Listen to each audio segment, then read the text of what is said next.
جب پیغمبر صلی اللہ علیہ وسلم اونٹنی پر سوار تھے، کہاں پر؟ عرفات کے میدان میں جب یہ آیت نازل ہوئی الیوم اکملت لکم دینکم، تو اس ٹائم پر اونٹنی اس آیت کے بوجھ کی وجہ سے بیٹھ گئی۔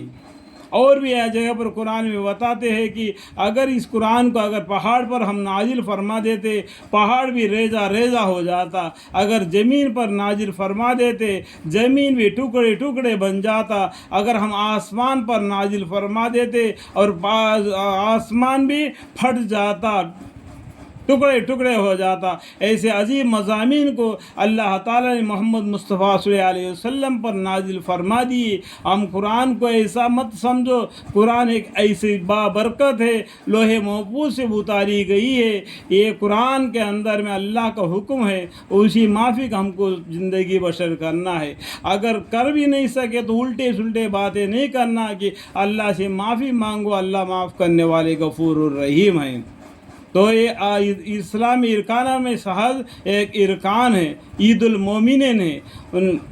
ٹھیک ہے، سمجھ گیا؟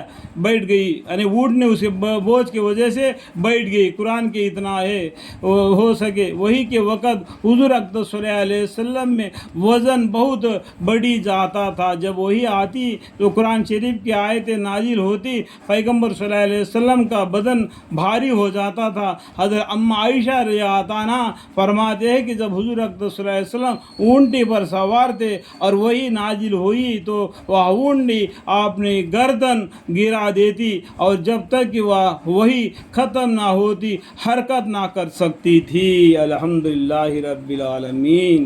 اتنا بابرکت والا قرآن ہے۔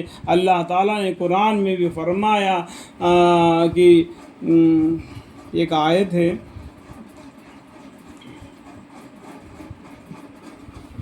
یہ قرآن شریف کی بابرکت ہے۔ اللہ تعالیٰ ہمیں قرآن شریف کی معنی سمجھنے کی اور ارکان اسلام کے ارکانوں کو سمجھ کر ادا کرنے کی توفیق عطا فرمائے۔